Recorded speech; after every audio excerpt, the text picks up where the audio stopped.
eu revolucionei o modo de ser apresentado para o médico e para o paciente o que significa modulação hormonal.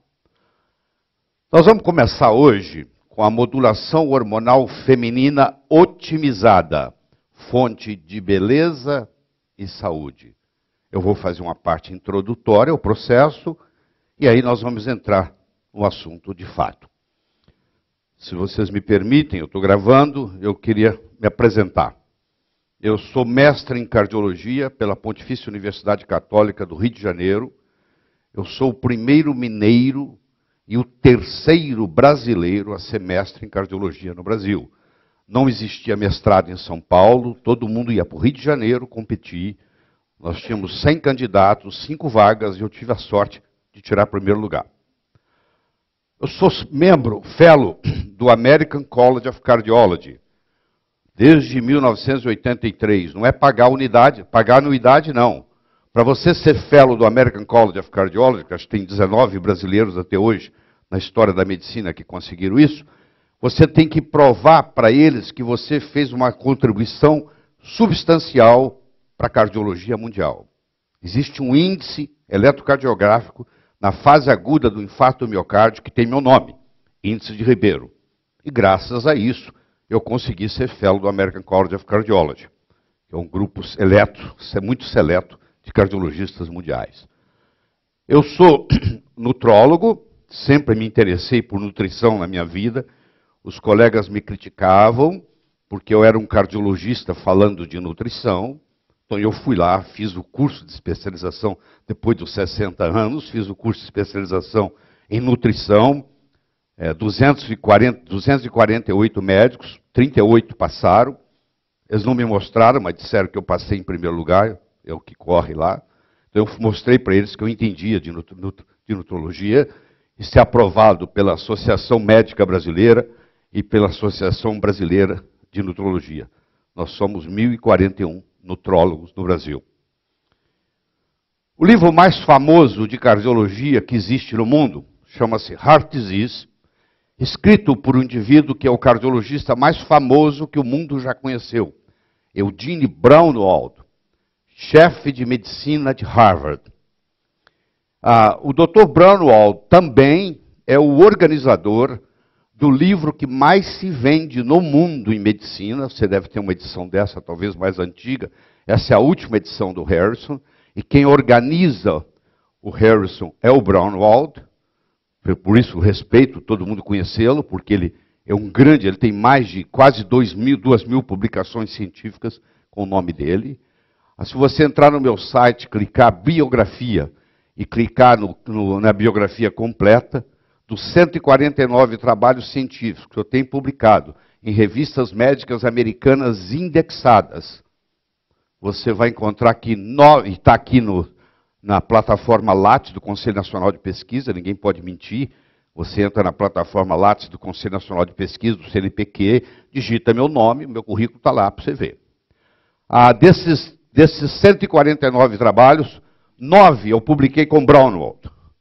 Ribeiro Braunwald, Ribeiro Braunwald, Braunwald Ribeiro, Ribeiro Braunwald, Ribeiro Braunwald, Ribeiro Braunwald, Ribeiro Braunwald, Ribeiro Braunwald, Ribeiro Braunwald. E eu convenci o Dr. Braunwald a publicar comigo em português nos arquivos brasileiros de cardiologia. Então eu tenho 9 publicações com o chefe de medicina de Harvard. Se alguém questiona que o Laí Ribeiro passou por Harvard, eu quero saber como é que você pode mentir, se você passou ou não, e você publica 9 trabalhos com o chefe de medicina de Harvard. Então isso é um cala-boca para muita gente aí que fala assim, o Laí fala que passou por Harvard. Eu falo não, eu falo e provo. Tá? E está aí a prova para vocês. E está aqui na plataforma Lattes do Conselho Nacional de Pesquisa. Então você entra isso, não tem furo. Você digita a plataforma Lattes, CNPq, e você vai cair nesses sites, vai procurar na internet, você digita meu nome e está lá. Você vê, checa a revista, o ano, a publicação, etc. e tal. Se você entrar no YouTube e digitar meu nome, no Google, você vai ter 1.020.000 vezes citado o meu nome no Google. Se você entrar no YouTube e digitar o meu nome, você tem 1000, pelo menos tinha, hoje já deve ser mais, pelo menos quando eu fiz isso há uma semana atrás, eu estava com 1030 clips, tem 1030 vídeos do Laí Ribeiro no YouTube, por enquanto, né? Isso vai crescer, tá certo? Então isso aí está tudo aí à disposição. Eu escrevi 36 livros, 26 dos quais foram traduzidos para outros idiomas, presentes em mais de 40 países, e com esses que eu estou fazendo hoje, eu completo 78 DVDs médicos, discutindo diferentes assuntos médicos gravados nos últimos 18 meses. Fui diretor médico da Merck Sharp & Dohme nos Estados Unidos, fui diretor executivo e cheguei a vice-presidente da Ciba Corporation, hoje Novartis. Tudo que eu vou conversar com você eu não inventei. O meu trabalho é de pesquisar, selecionar, criar estratégia didática e apresentar para você pronto numa bandeja. Tudo que eu falar aqui, ou vai estar na última edição do Guyton, ou vai estar na última edição do Goodman Gilman, ou vai estar na última edição do Harrison, ou vai estar na última edição do Williams, que é o pai da endocrinologia, que, aliás, essa já não é a última edição mais. Essa é a 11ª, eu já comprei a 12ª, tem ali em casa. Essa é a última edição do Williams, que é o papa da endocrinologia. Então, se alguém achar, não gostar, eu sou apenas o mensageiro. Se não gostar da mensagem, a culpa não é minha, porque eu fui lá buscar a fonte. Então, eu mostro onde é que está. Se o endocrinologista não gosta, eu falo, ó, estou tirando do seu livro texto. Tá? Ou se o ginecologista não gosta, eu estou tirando do seu livro texto, do Williams. O Dr. Thierry Hertog, que eu já tive a oportunidade de trazê-lo ao Brasil, o Dr. Hertog é a 4ª geração de médicos ensinando hormônio no mundo. O bisavô dele falava de hormônio, o avô dele falava de hormônio, o Jacques Hertog, o grande médico Jacques Hertog, que desenvolveu o sinal de Hertog para hipotiroidismo, que você conhece, da semiologia, era o pai do Thierry. E o Thierry, só falando de hormônio a vida inteira. Aqui está o melhor livro que eu conheço de hormônio, se você adquirir, ele custa caro, mas vale a pena. Ele tem 833 páginas só de hormônio, e ele tem 6.724 referências bibliográficas só de hormônio. Então, se falar que falta literatura, é mentira. Literatura sobre hormônio sobra. O que está faltando é tempo dos médicos para lê-las. E fala que não é científico. Então, estão aí 6.724 referências hormonais. Há 10 anos atrás, eu lancei um livro, A Verdade sobre Reposição Hormonal, que eu já não tenho mais, porque está obsoleto. Ele ficou obsoleto, porque a coisa muda, a fila anda. Eu tirei ele do mercado, porque não faz sentido mais. Mas há 10 anos atrás, era na época 10 anos, era o estado da arte. Eu publiquei esse livro e eu comecei a divulgá-lo pelo Brasil. E naquela época minha mulher me acompanhava, inclusive nas viagens domésticas. E ela, muito observadora, na hora depois, um dia jantando comigo, disse, ó, se eu fosse você, você parar de falar disso. Por que você fala disso? Você não precisa ficar dando murro em ponta de faca. O médico brasileiro não está preparado para escutar o que você está falando. Porque tinha gente que queria me agredir fisicamente. Teve um ginecologista obstetra que quis me agredir fisicamente, porque eu estava puxando o tapete da verdade dele, onde ele tinha construído toda uma verdade em cima de uma ideia errada. Quando eu puxei a ideia, desabou tudo. E ele ficou bravo comigo. E eu segui a opinião dela. Passei 6 anos sem falar nada, e há 4 anos e meio atrás, eu cheguei à conclusão que o Brasil já estava preparado para isso. E eu comecei novamente esse trabalho. Então, eu não sou ingênuo nisso, não. Eu quero saber quais as pessoas que dão curso no Brasil, em hormônio, que tem um livro publicado de hormônio. Porque a primeira coisa, você tem que ter pelo menos um embasamento. Pô, eu publiquei um livro sobre o assunto. Então, para publicar um livro sobre um assunto é complicado, não é simples, não. Vocês sabem do meu amor que eu tenho pelo Google acadêmico. Eu acho que nós, médicos, temos que estudar o Google acadêmico. Porque o Google acadêmico é um tira-tema. Então, por exemplo, você quer ver? Tem gente que fala assim, hormônio bioidêntico é invenção. Isso não existe. Pois é, se você entrar no Google acadêmico, digitar hormônio bioidêntico, com esse título tem 2.260, isso eu fiz semana passada, atualizei. Tem 2.260 artigos científicos com esse nome. Então, você falar que hormônio bioidêntico não existe, é uma blasfema. A blasfêmia, a pessoa está blasfemando.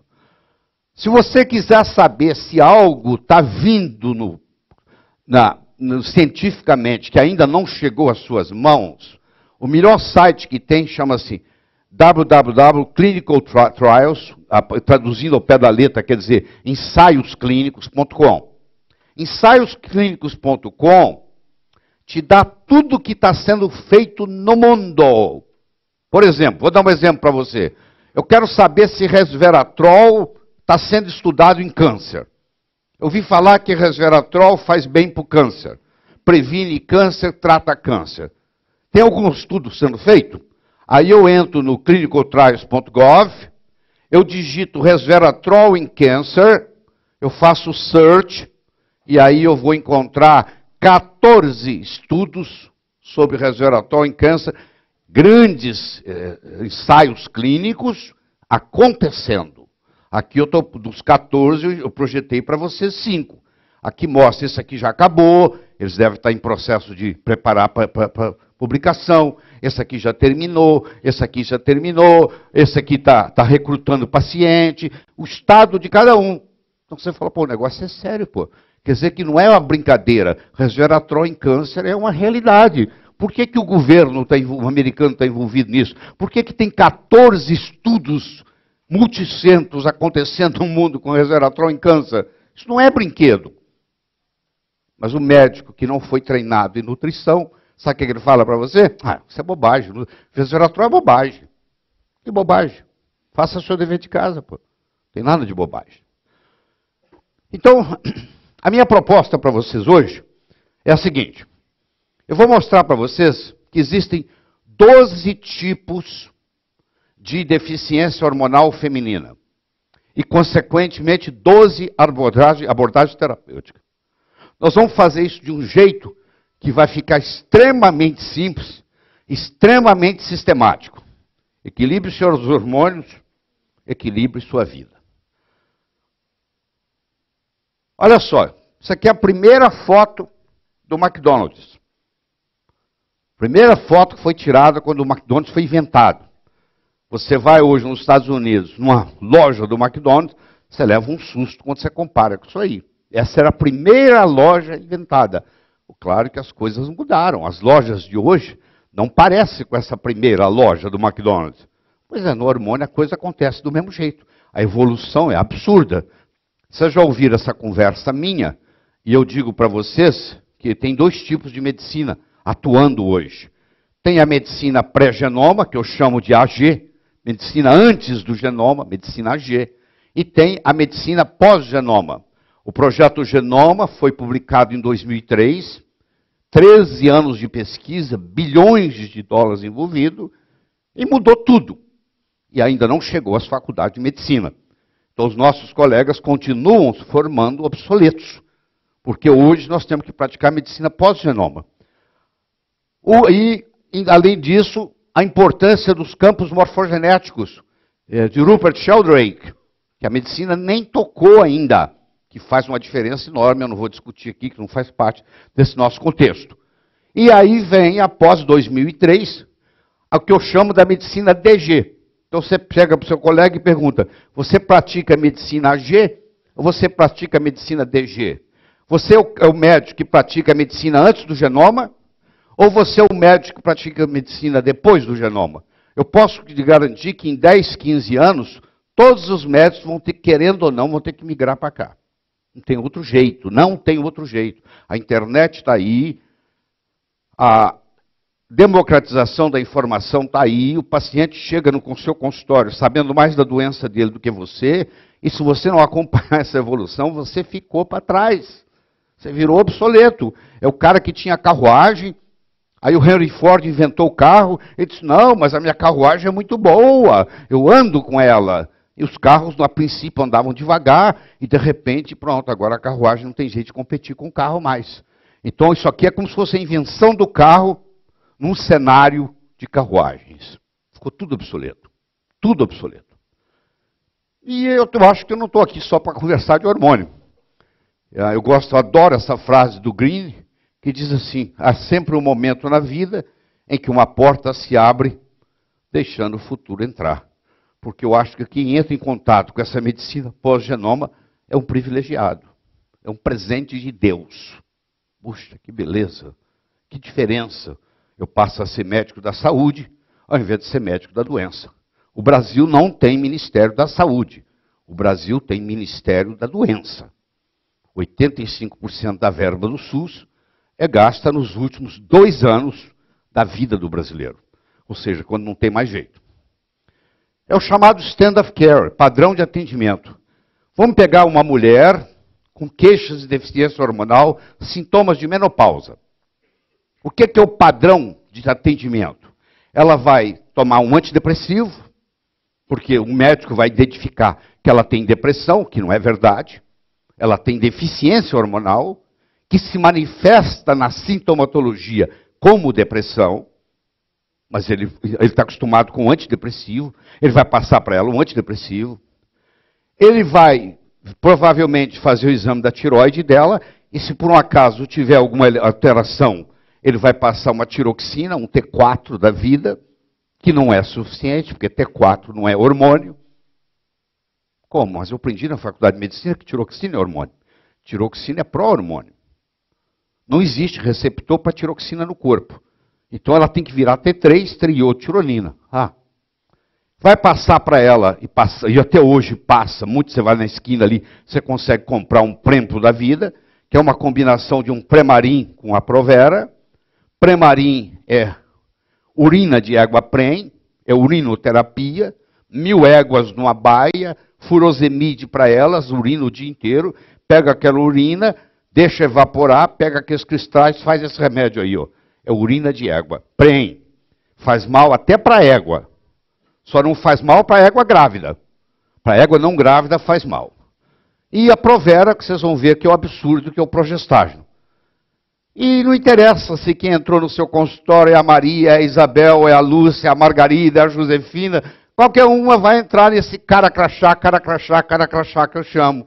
O médico estudou 6 anos, fez 4 anos de pós-graduação e tem uma receita padronizada que ele fica dando para os outros. É triste isso, né? Pô, estudou tanto, pô, e não consegue fazer uma medicina personalizada, pô. Todo mundo recebe a mesma coisa, a mesma dose. Ontem nós vimos aqui, ó, o Williams, Dr. Williams, Rogers Williams, que ganhou o Prêmio Nobel de Medicina pela individualidade bioquímica. Tem gente que precisa de 2 miligramas, tem gente que precisa de 40. Todo mundo recebe igual. Não há personalização. Mas eu convido você a ir para o State of Art. E para fazer isso nós precisamos de um telescópio.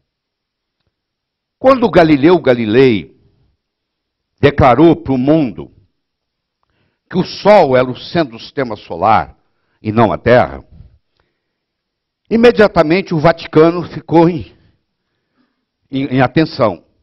E imediatamente o Papa enviou a Galileu, um cardeal, para poder resolver essa questão, se o Galileu ia entrar numa inquisição ou não. Porque ele estava indo contra a Bíblia. Ele estava blasfemando, já que a Bíblia dizia que a Terra é o centro do sistema. E ele estava dizendo que era o Sol. Então o cardeal chegou até Galileu e disse: eu estou aqui para levantar a questão para saber se nós vamos te processar ou não, se você vai entrar na Inquisição ou não. Aí o Galileu falou: é muito fácil de resolver isso.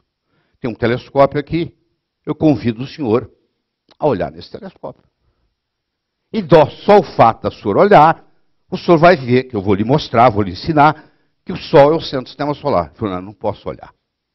O Papa disse que eu não posso olhar. Você vem aqui me julgar e não pode olhar? Não, não posso olhar. E ele voltou para o Vaticano sem olhar no telescópio. O melhor amigo do Galileu Galilei era um outro astrônomo chamado Johann Kepler. E o Galilei escreveu uma carta para Johann Kepler. Querido Johann, veio aqui me visitar um cardeal para decidir se vão me colocar na Inquisição ou não. E eu disse para ele que era muito fácil, era só olhar no meu telescópio. E ele se recusou. Eu lhe pergunto, Johann, nós devemos rir ou devemos chorar? E eu lhe pergunto, nós devemos rir ou devemos chorar com esse tipo de medicina que está sendo praticado? Porque é isso, é para rir ou chorar. Essa é a realidade. E eu vou provar para você que é assim.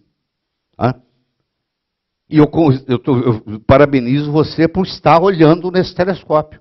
Se você está assistindo esse material via vídeo, você se propôs a olhar no telescópio. E depois que você olha, meu filho, knowledge is disturbing. Isso é um ditado em inglês, um americano. O conhecimento incomoda.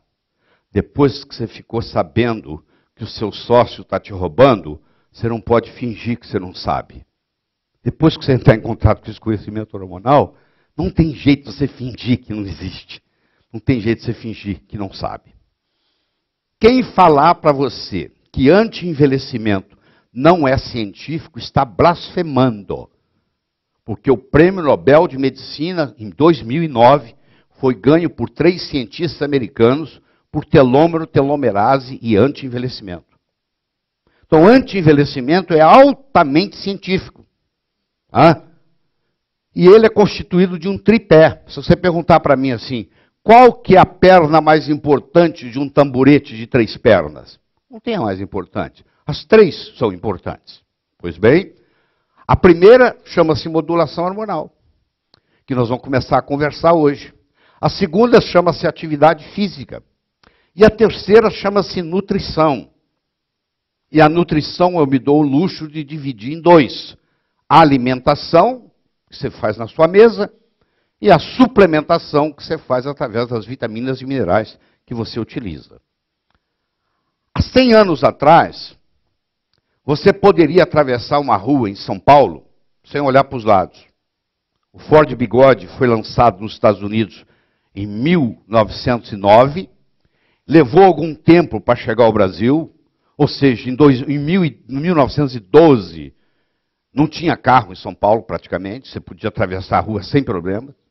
Hoje, se você atravessar uma avenida movimentada de São Paulo, sem olhar para os lados, você morre atropelado. O modus operandi de atravessar a rua mudou. Antigamente, na época da sua avó, na época da sua mãe, o solo brasileiro era rico. Mas aquele agricultor com pouca formação intelectual, que planta tomate no mesmo terreno 20 anos seguidos e só repõe nitrogênio, fósforo e potássio todo ano para o tomate crescer, ele não repõe selênio. O solo ficou pobre em selênio. Então, apesar de no livro você ler que o tomate é rico em selênio, na prática, o tomate que chega à sua mesa não tem selênio. Você não pode dizer assim, eu tenho uma boa alimentação, eu não preciso me preocupar com suplementação. Isso não existe. Se você é uma pessoa que quer envelhecer sem adoecer, não existe outro caminho a não ser suplementar. Então isso faz parte do modus operandi de viver bem. Bom, se você fosse político e eu perguntasse para você assim, você quer ser prefeito de São Paulo? Você quer ser governador de São Paulo? Ou você quer ser presidente da República? Se você fosse político, você ia dizer, eu quero, se tem opção, posso escolher? Pode. Não, eu quero ser presidente da República. Por quê? Porque quem é presidente da República tem autonomia sobre os estados, tem autonomia sobre os municípios. Quem é prefeito de São Paulo só tem autonomia sobre o município de São Paulo. Quem é governador de São Paulo só tem autonomia sobre o estado de São Paulo. Quem é presidente do Brasil tem autonomia sobre tudo. Você acabou de experimentar uma escala hierárquica, tá? O prefeito, o governador e o presidente. Muito bem. Deixa eu apresentar para você uma escala hierárquica na fisiologia humana. Tá? Eu tenho uma coisa que chama endócrino, eu tenho uma coisa que chama parácrino, eu tenho uma coisa que chama autócrino. O que é isso? O endócrino, ele manda em tudo. É um hormônio testosterona que é liberado no testículo, cai no sangue e vai atuar lá no cérebro. Ele é sistêmico. O parácrino já é um neurotransmissor que foi liberado numa fenda sináptica. É uma coisa que ocorre naquela região. Você tropeça e bate com o seu hálux, com o seu dedão do pé, numa pedra, o seu nariz não vai inchar. Quem vai inchar é o seu dedão do pé. É uma coisa mais localizada. E o autóctono é quando acontece dentro da célula. É um lisosoma que se rompe, alguma coisa, uma autofagia dentro da célula. Então é fácil você entender, se eu fizer analogia do prefeito, do governador e do presidente, você entender que o endócrino manda no parácrino e o parácrino manda no autóctono. Então, o autóctono que está ali em verde é a prostaglandina, é o tromboxane, é o leucotriene, é a dopamina, é a acetilcolina, é a GABA, é a serotonina. Já o endócrino é a pregnolona, a eudeia, é a progesterona, é o cortisol, é a aldosterona, é a testosterona, é a dihidrotestosterona, é a estrona, é o estradiol, é o estriol, entendeu? E assim a melatonina, é o hormônio de crescimento, são hormônios que têm uma ação endócrina, sistêmica. Quando você tem uma chuva, a chuva não beneficia só aquela árvore, ou só aquela árvore, ou só aquela árvore. A chuva, quando cai, ela beneficia todo o sistema. Quando você introduz no corpo um hormônio bioidêntico, ele interfere na expressão gênica. Aí já começa o genoma. Já começa a medicina pré-genoma. Ele interfere na expressão gênica. Ele vai interferir num fenômeno cascata, ele vai mandar no Brasil inteiro, a analogia que nós estamos fazendo do presidente. Então não é uma coisa só, a testosterona vai fazer isso. Ela vai fazer isso, ela vai melhorar a depressão, ela vai melhorar a ereção, ela vai melhorar o osso, ela vai melhorar o músculo, ela vai melhorar o coração, ela vai melhorar o cérebro. A chuva não escolhe uma árvore para ela beneficiar. Ela beneficia tudo. Onde ela cair, o terreno fica mais fértil. Tudo fica mais verde. É mais ou menos assim. Então essa ação endócrina, ela faz isso. Olha que interessante. Numa colmeia, todas as abelhas são irmãs gêmeas. Idênticas. Todas as abelhas têm o mesmo genoma. A abelha operária vive 5 semanas, enquanto a abelha rainha vive 62 vezes mais, vive 6 anos. A diferença está na epigenética. A abelha rainha é alimentada com geleia real. Olha que interessante. Todas têm o mesmo genoma. A operária se alimenta de um mel comum e a rainha é dada a ela o alimento da rainha, que é a geleia real. A abelha operária vai morrer com 5 semanas e a rainha vai viver 6 anos. Eu acho que isso é uma das explicações mais bonitas que existe sobre epigenética. Eu já apresentei para vocês no passado a metamorfose, onde eu tenho a lagarta, o casulo e a borboleta, que tem também o mesmo genoma, com expressões gênicas diferentes. Aqui eu estou mostrando outro aspecto para você importante, da expressão gênica. Então, apesar da abelha operária e a abelha rainha terem o mesmo genoma, a expressão gênica é totalmente diferente. O hormônio, quando adequadamente administrado, ele tem essa capacidade de fazer uma expressão gênica benéfica. Por isso que ele tem os efeitos que tem, quando bem administrado. Adequadamente administrado, que é outro problema. Outra coisa importante, não são só as células endócrinas que produzem hormônio. Você quer ver? Ó? O coração produz um hormônio chamado fator natriurético atrial. O fígado produz um hormônio chamado somatomedina C. Os rins produzem eritropoetina, ativo a vitamina D, que é o chamado calcitriol. O intestino produz o CCK, o GLP-1, o peptídeo YY, a somatostatina. O sistema imune produz interleucinas, interferons, fator de necrose nuclear. O tecido adiposo produz a leptina, a adiponectina, a resistina, a obestatina. Nós temos mais de 100 hormônios no corpo. Cada vez mais do que 100. Cada vez se descobre novos. Então, não só os órgãos endócrinos per se, que fabricam hormônios. Eu estou dando aqui uma série de órgãos para vocês que não são necessariamente órgãos chamados glândulas endócrinas que estão produzindo hormônios. Então, por exemplo, nós temos o hipotálamo, que faz a conexão entre o sistema nervoso e o endócrino. Aí ele atua através da hipófise, a hipófise atua através da glândula específica e produz o hormônio. Por exemplo, o hipotálamo produz um hormônio liberador de tiroxina, que libera o estímulo da tirosina. Essa substância faz a hipófise liberar o TSH. O TSH atua na glândula tiroide e produz o T4 e o T3. A mesma coisa acontece com corticosteroides. O hormônio liberador do corticosteroide vai produzir a corticotrofina, também chamado de hormônio adrenocorticotrófico, que vai produzir o cortisol, que vai produzir a aldosterona. Ou o fator liberador dos hormônios das gonadotrofinas, ou gonadotropinas, a mesma coisa, que vai liberar o FSH e o LH, que vão atuar, no caso da mulher, produzindo estrógenos, progesterona e testosterona. Nós estamos conversando aqui especificamente no caso da mulher. E aquele que libera o hormônio de crescimento, que não pode ser medido no sangue pela sua vida média, pela complexidade, usa-se um derivado, porque o hormônio de crescimento chega no fígado e estimula o IGF-1 a ser liberado. Então, mede-se o IGF-1, isso é um detalhe importante, porque outros fatores, além do hormônio de crescimento, podem aumentar o IGF-1, isso confunde um pouco o quadro laboratorial. E nós temos o hormônio que é liberado pelo hipotálamo, que estimula a hipófise a produzir um outro hormônio chamado prolactina, que faz o leite descer, né? Uma mulher que está amamentando, ela tem altos níveis de prolactina. E a prolactina inibe a progesterona. Enquanto ela estiver amamentando, provavelmente ela não vai ovular e provavelmente ela não vai engravidar.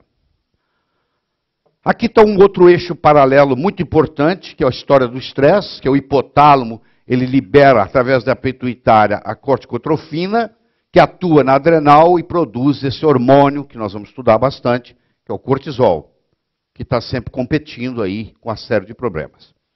Mas vocês, quando eram crianças, vocês provavelmente brincaram com uma piorra, um peão.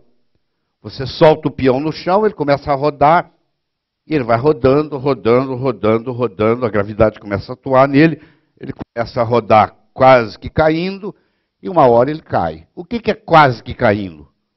É a mulher que começa a apresentar fogachos. Ela começa a ter ondas de calor, independente da temperatura ambiente. É a mulher que começa a acordar com o pijama, com a camisola molhada. Ela começa a ter sudorese noturna. É a mulher que começa a ter uma secura vaginal.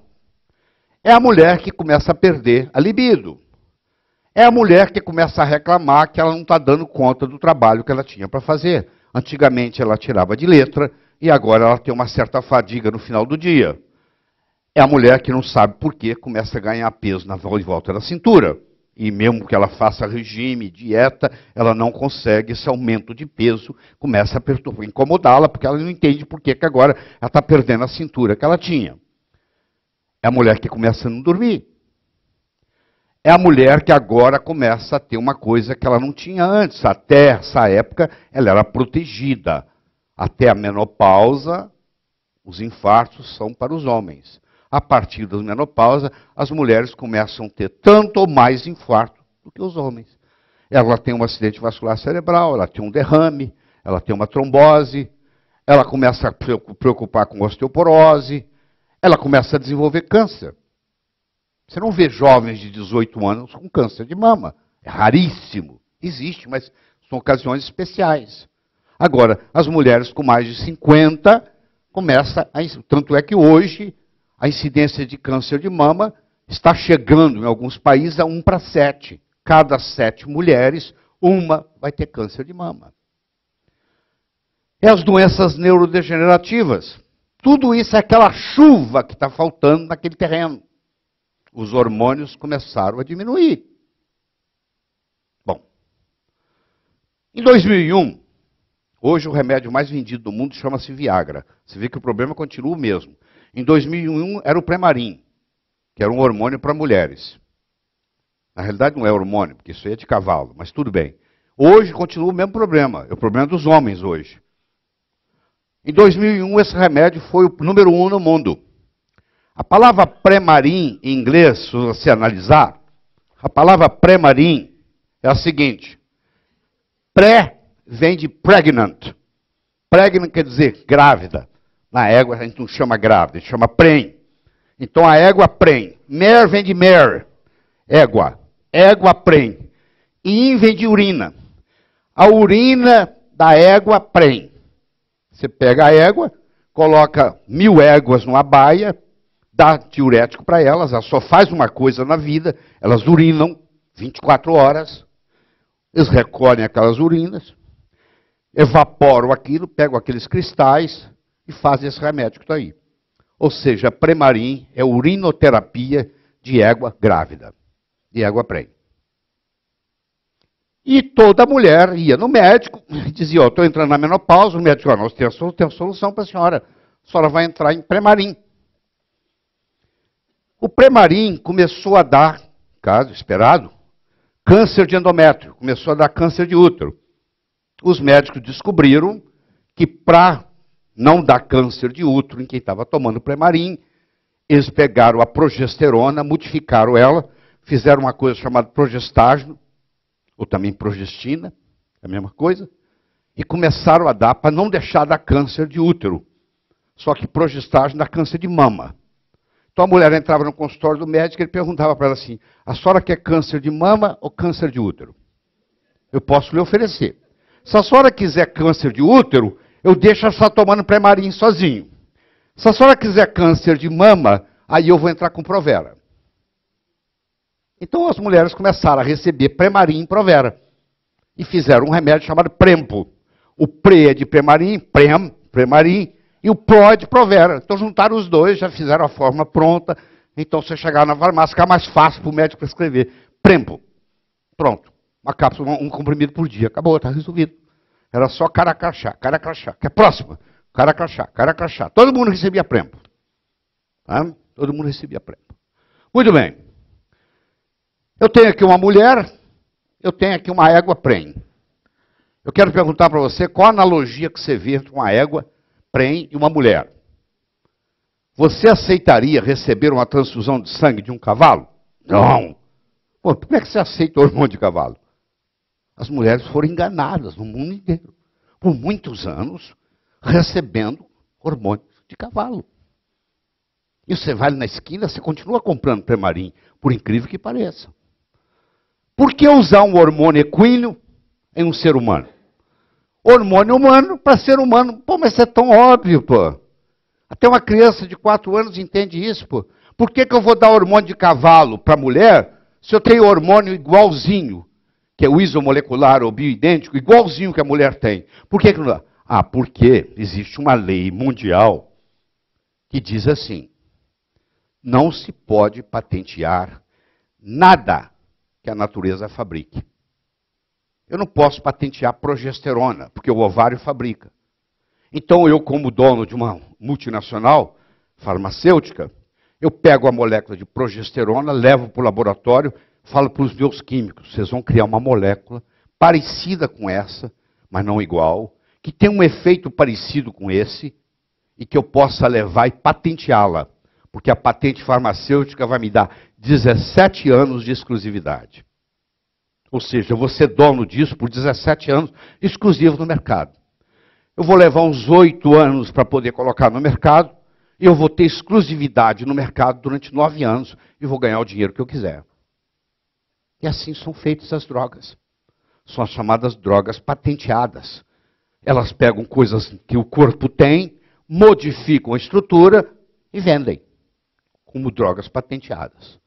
Muito bem, aqui está de um lado esquerdo uma mulher em pré-menopausa, aqui está do lado direito uma égua pren.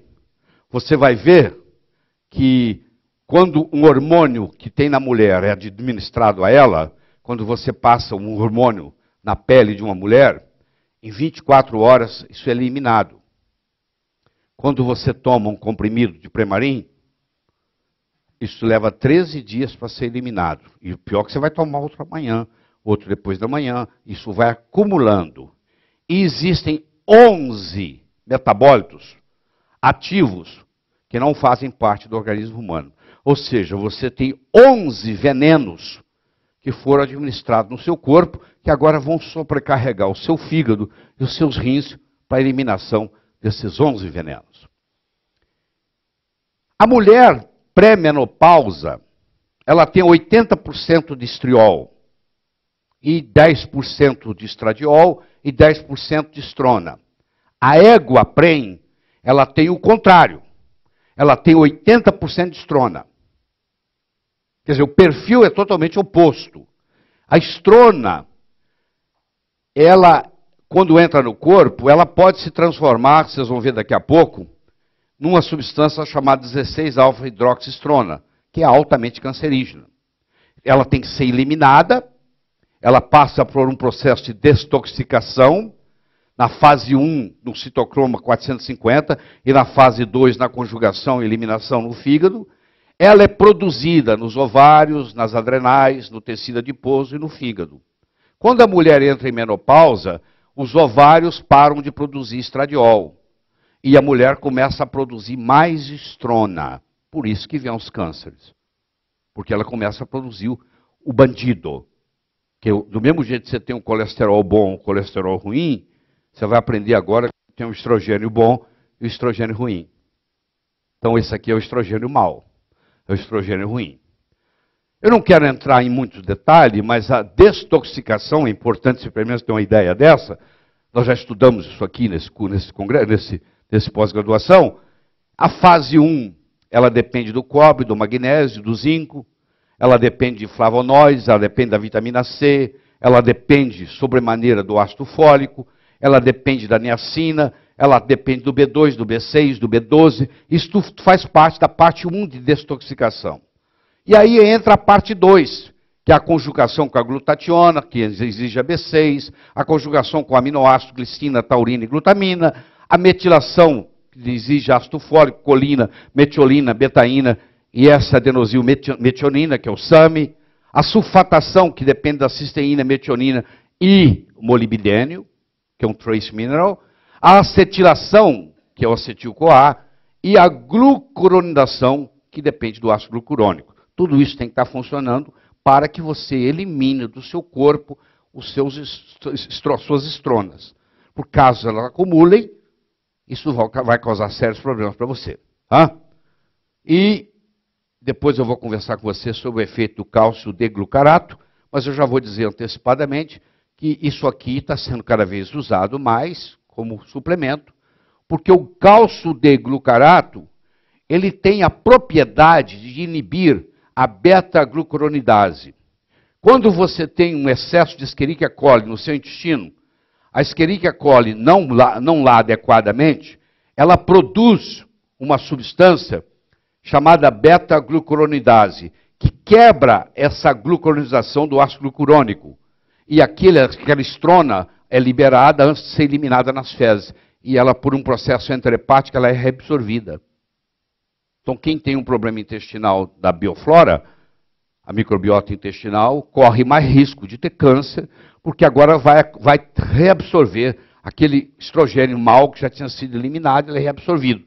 Para que isso não aconteça, então você faz cálcio. Uma mulher que tem alto risco para câncer de mama, que a mãe morreu de câncer de mama, a irmã mais velha morreu de câncer de mama, ela vai fazer uso de cálcio D-glucarato, justamente para não deixar isso acontecer. Isso é um grande suplemento, que depois nós vamos discutir em aulas futuras a importância disso.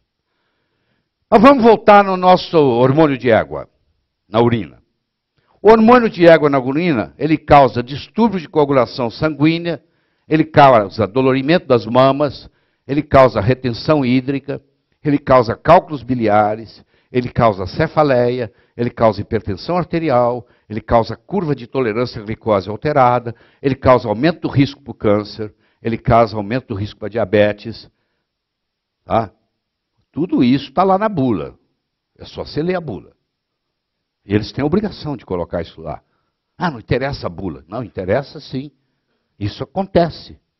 E quem está tomando Premarin está tendo esse risco para tudo isso. Ele aumenta o risco de câncer endometrial e mamário, ele aumenta o risco para acidente vascular cerebral e infarto, ele dá cãibras nas pernas, ele causa náusea e vômito em algumas mulheres, ele causa sangramento vaginal, ele causa endometriose, tá?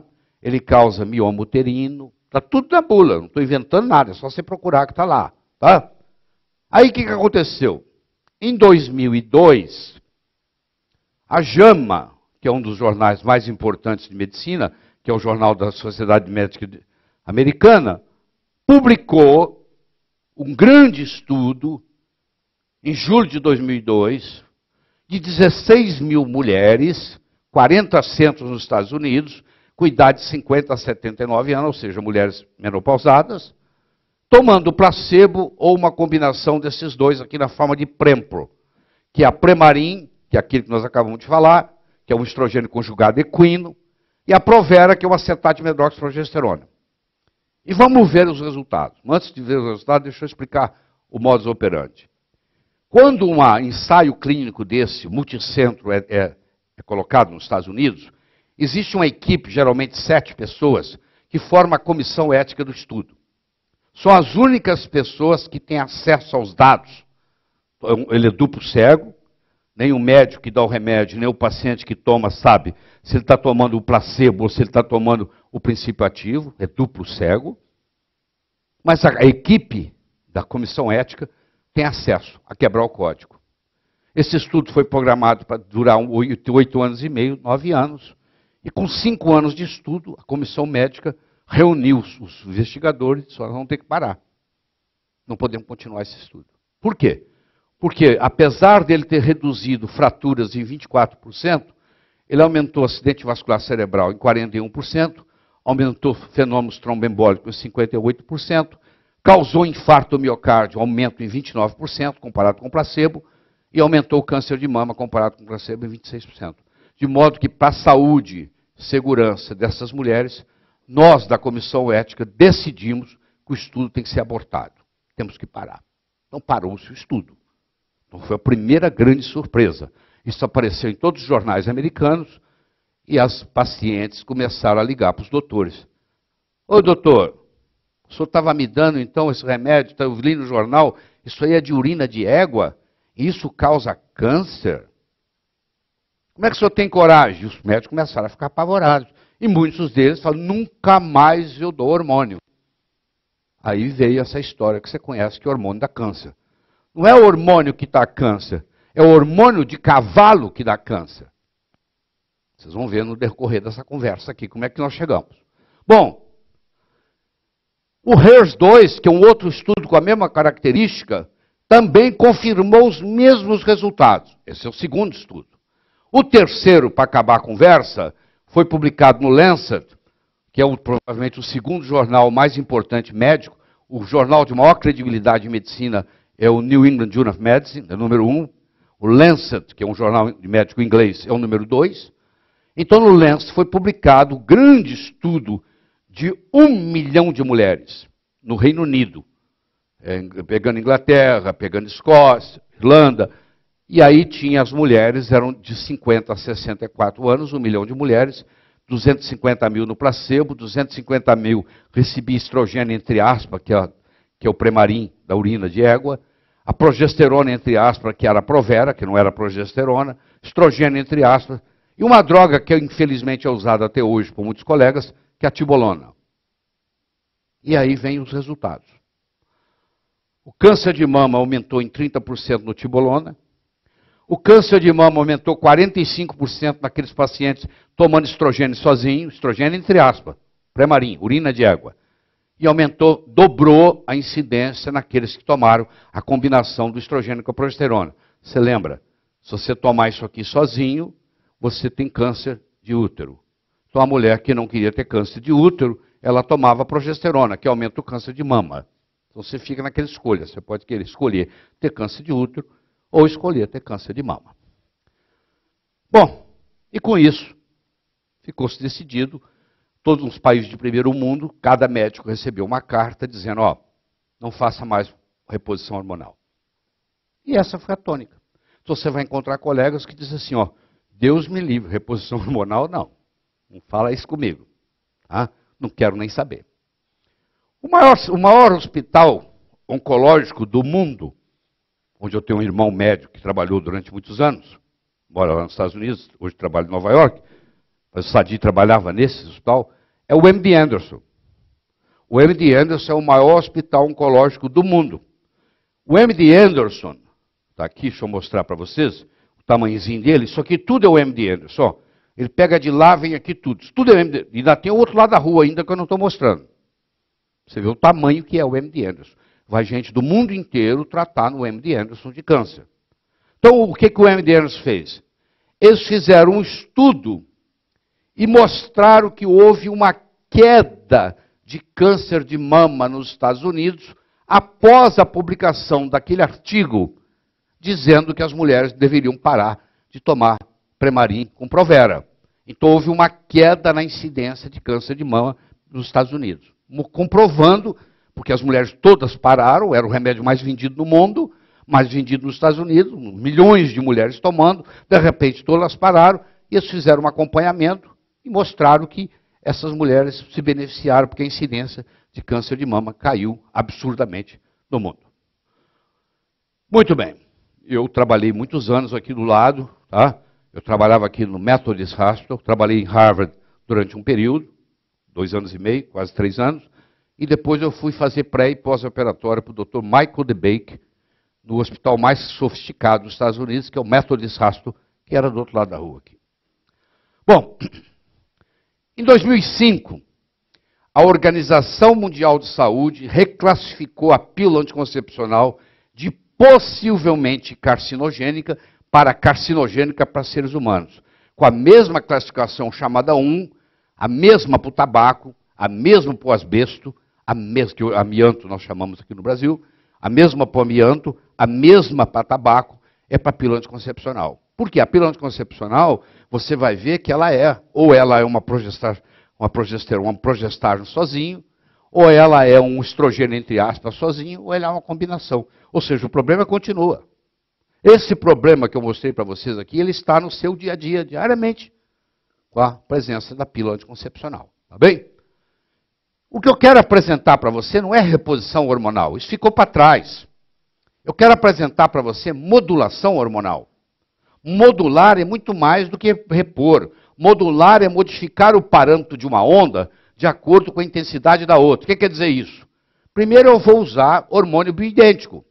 Eu vou usar hormônio isomolecular. Eu vou usar o mesmo hormônio que o seu ovário fabrica. Isso é um breakthrough. Tá? Segundo, eu não vou usar a via oral.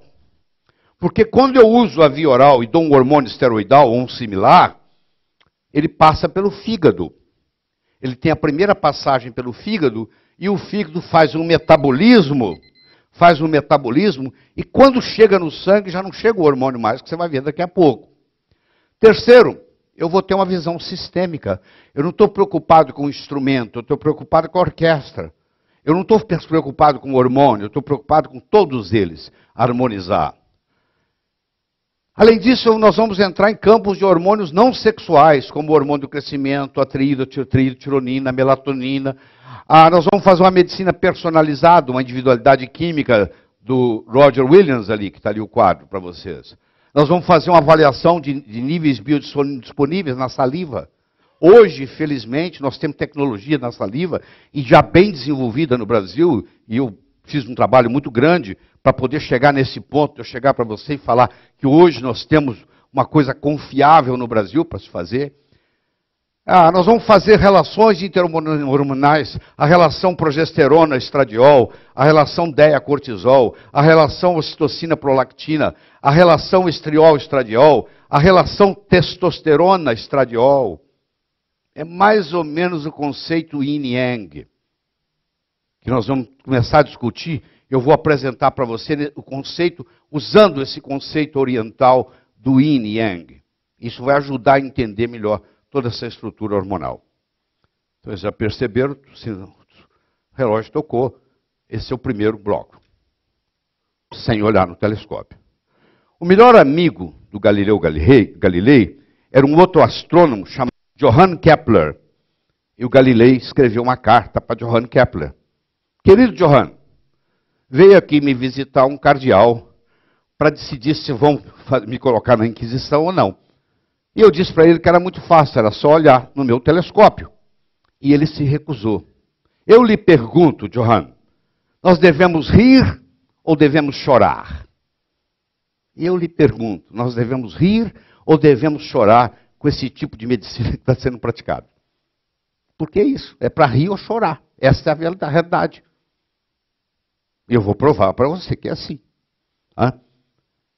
E eu parabenizo você por estar olhando nesse telescópio. Se você está assistindo esse material via vídeo, você se propôs a olhar no telescópio. E depois que você olha, meu filho, knowledge is disturbing. Isso é um ditado em inglês, um americano. O conhecimento incomoda. Depois que você ficou sabendo que o seu sócio está te roubando, você não pode fingir que você não sabe. Depois que você entrar em contato com esse conhecimento hormonal, não tem jeito de você fingir que não existe. Não tem jeito de você fingir que não sabe. Quem falar para você que anti-envelhecimento não é científico, está blasfemando. Porque o Prêmio Nobel de Medicina, em 2009, foi ganho por 3 cientistas americanos por telômero, telomerase e anti-envelhecimento. Então, anti-envelhecimento é altamente científico. E ele é constituído de um tripé. Se você perguntar para mim assim, qual que é a perna mais importante de um tamborete de 3 pernas? Não tem a mais importante. As 3 são importantes. Pois bem, a primeira chama-se modulação hormonal, que nós vamos começar a conversar hoje. A segunda chama-se atividade física. E a terceira chama-se nutrição. E a nutrição eu me dou o luxo de dividir em 2. A alimentação, que você faz na sua mesa, e a suplementação, que você faz através das vitaminas e minerais que você utiliza. Há 100 anos atrás, você poderia atravessar uma rua em São Paulo sem olhar para os lados. O Ford Bigode foi lançado nos Estados Unidos em 1909, levou algum tempo para chegar ao Brasil, ou seja, em 1912, não tinha carro em São Paulo praticamente, você podia atravessar a rua sem problema. Hoje, se você atravessar uma avenida movimentada de São Paulo, sem olhar para os lados, você morre atropelado. O modus operandi de atravessar a rua mudou. Antigamente, na época da sua avó, na época da sua mãe, o solo brasileiro era rico. Mas aquele agricultor com pouca formação intelectual, que planta tomate no mesmo terreno 20 anos seguidos e só repõe nitrogênio, fósforo e potássio todo ano para o tomate crescer, ele não repõe selênio. O solo ficou pobre em selênio. Então, apesar de no livro você ler que o tomate é rico em selênio, na prática, o tomate que chega à sua mesa não tem selênio. Você não pode dizer assim, eu tenho uma boa alimentação, eu não preciso me preocupar com suplementação. Isso não existe. Se você é uma pessoa que quer envelhecer sem adoecer, não existe outro caminho a não ser suplementar. Então isso faz parte do modus operandi de viver bem. Bom, se você fosse político e eu perguntasse para você assim, você quer ser prefeito de São Paulo, você quer ser governador de São Paulo, ou você quer ser presidente da República? Se você fosse político, você ia dizer, eu quero, se tem opção, posso escolher? Pode. Não, eu quero ser presidente da República. Por quê? Porque quem é presidente da República tem autonomia sobre os estados, tem autonomia sobre os municípios. Quem é prefeito de São Paulo só tem autonomia sobre o município de São Paulo. Quem é governador de São Paulo só tem autonomia sobre o estado de São Paulo. Quem é presidente do Brasil tem autonomia sobre tudo. Você acabou de experimentar uma escala hierárquica, tá? O prefeito, o governador e o presidente. Muito bem. Deixa eu apresentar para você uma escala hierárquica na fisiologia humana. Tá? Eu tenho uma coisa que chama endócrino, eu tenho uma coisa que chama parácrino, eu tenho uma coisa que chama autócrino. O que é isso? O endócrino ele manda em tudo. É um hormônio testosterona que é liberado no testículo, cai no sangue e vai atuar lá no cérebro. Ele é sistêmico. O paráclino já é um neurotransmissor, que foi liberado numa fenda sináptica. É uma coisa que ocorre naquela região. Você tropeça e bate com o seu álax, com o seu dedão do pé, numa pedra, o seu nariz não vai inchar. Quem vai inchar é o seu dedão do pé. É uma coisa mais localizada. E o autóctono é quando acontece dentro da célula. É um lisosoma que se rompe, alguma coisa, uma autofagia dentro da célula. Então é fácil você entender, se eu fizer analogia do prefeito, do governador e do presidente, você entender que o endócrino manda no parácrino e o parácrino manda no autóctono. Então, o autóctono que está ali em verde é a prostaglandina, é o tromboxane, é o leucotriene, é a dopamina, é a acetilcolina, é a GABA, é a serotonina. Já o endócrino é a pregnolona, a eudeia, é a progesterona, é o cortisol, é a aldosterona, é a testosterona, é a dihidrotestosterona, é a estrona, é o estradiol, é o estriol, entendeu? E assim a melatonina, o hormônio de crescimento, são hormônios que têm uma ação endócrina, sistêmica.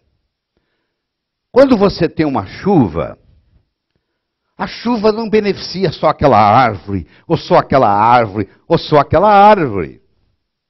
A chuva, quando cai, ela beneficia todo o sistema. Quando você introduz no corpo um hormônio bioidêntico, ele interfere na expressão gênica. Aí já começa o genoma. Já começa a medicina pré-genoma. Ele interfere na expressão gênica. Ele vai interferir num fenômeno cascata, ele vai mandar no Brasil inteiro, a analogia que nós estamos fazendo do presidente. Então não é uma coisa só, a testosterona vai fazer isso. Ela vai fazer isso, ela vai melhorar a depressão, ela vai melhorar a ereção, ela vai melhorar o osso, ela vai melhorar o músculo, ela vai melhorar o coração, ela vai melhorar o cérebro. A chuva não escolhe uma árvore para ela beneficiar. Ela beneficia tudo. Onde ela cair, o terreno fica mais fértil. Tudo fica mais verde. É mais ou menos assim. Então essa ação endócrina, ela faz isso. Olha que interessante. Numa colmeia, todas as abelhas são irmãs gêmeas. Idênticas. Todas as abelhas têm o mesmo genoma. A abelha operária vive 5 semanas, enquanto a abelha rainha vive 62 vezes mais, vive 6 anos. A diferença está na epigenética. A abelha rainha é alimentada com geleia real. Olha que interessante. Todas têm o mesmo genoma. A operária se alimenta de um mel comum e a rainha, é dada a ela o alimento da rainha, que é a geleia real. A abelha operária vai morrer com 5 semanas e a rainha vai viver 6 anos. Eu acho que isso é uma das explicações mais bonitas que existe sobre epigenética. Eu já apresentei para vocês no passado a metamorfose, onde eu tenho a lagarta, o casulo e a borboleta, que tem também o mesmo genoma, com expressões gênicas diferentes. Aqui eu estou mostrando outro aspecto para você importante. Da expressão gênica. Então, apesar da abelha operária e a abelha rainha terem o mesmo genoma, a expressão gênica é totalmente diferente. O hormônio, quando adequadamente administrado, ele tem essa capacidade de fazer uma expressão gênica benéfica. Por isso que ele tem os efeitos que tem. Quando bem administrado. Adequadamente administrado, que é outro problema. Outra coisa importante, não são só as células endócrinas que produzem o hormônio. Você quer ver? Ó? O coração produz um hormônio chamado fator natriurético atrial. O fígado produz um hormônio chamado somatomedina C. Os rins produzem eritropoetina, ativo a vitamina D, que é o chamado calcitriol. O intestino produz o CCK, o GLP-1, o peptídeo YY, a somatostatina. O sistema imune produz interleucinas, interferons, fator de necrose nuclear. O tecido adiposo produz a leptina, a adiponectina, a resistina, a obestatina. Nós temos mais de 100 hormônios no corpo. Cada vez mais do que 100. Cada vez se descobre novos. Então, não só os órgãos endócrinos per se, que fabricam hormônios. Eu estou dando aqui uma série de órgãos para vocês, que não são necessariamente órgãos chamados glândulas endócrinas, que estão produzindo hormônios. Então, por exemplo, nós temos o hipotálamo, que faz a conexão entre o sistema nervoso e o endócrino. Aí ele atua através da hipófise. A hipófise atua através da glândula específica e produz o hormônio. Por exemplo, o hipotálamo produz um hormônio liberador de tiroxina, que libera o estímulo da tirosina. Essa substância faz a hipófise liberar o TSH. O TSH atua na glândula tiroide e produz o T4 e o T3. A mesma coisa acontece com o corticosteroide. O hormônio liberador do corticosteroide vai produzir a corticotrofina, também chamado de hormônio adrenocorticotrófico, que vai produzir o cortisol, que vai produzir a aldosterona. Ou o fator liberador dos hormônios das gonadotrofinas, ou gonadotropinas, a mesma coisa, que vai liberar o FSH e o LH, que vão atuar, no caso da mulher, produzindo estrógenos, progesterona e testosterona. Nós estamos conversando aqui especificamente no caso da mulher. E aquele que libera o hormônio de crescimento, que não pode ser medido no sangue pela sua vida média, pela complexidade. Usa-se um derivado, porque o hormônio de crescimento chega no fígado e estimula o IGF-1 a ser liberado. Então, mede-se o IGF-1. Isso é um detalhe importante, porque outros fatores, além do hormônio de crescimento, podem aumentar o IGF-1. Isso confunde um pouco o quadro laboratorial. E nós temos o hormônio que é liberado pelo hipotálamo, que estimula a hipófise a produzir um outro hormônio chamado prolactina, que faz o leite descer, né? Uma mulher que está amamentando, ela tem altos níveis de prolactina. E a prolactina inibe a progesterona. Enquanto ela estiver amamentando, provavelmente ela não vai ovular e provavelmente ela não vai engravidar. Aqui está um outro eixo paralelo muito importante, que é a história do estresse, que é o hipotálamo. Ele libera, através da pituitária, a corticotrofina, que atua na adrenal e produz esse hormônio, que nós vamos estudar bastante, que é o cortisol, que está sempre competindo aí com uma série de problemas. Mas vocês, quando eram crianças, vocês provavelmente brincaram com uma piorra, um peão. Você solta o peão no chão, ele começa a rodar, e ele vai rodando, rodando, rodando, rodando, a gravidade começa a atuar nele, ele começa a rodar quase que caindo, e uma hora ele cai. O que é quase que caindo? É a mulher que começa a apresentar fogachos. Ela começa a ter ondas de calor, independente da temperatura ambiente. É a mulher que começa a acordar com o pijama, com a camisola molhada. Ela começa a ter sudorese noturna. É a mulher que começa a ter uma secura vaginal. É a mulher que começa a perder a libido.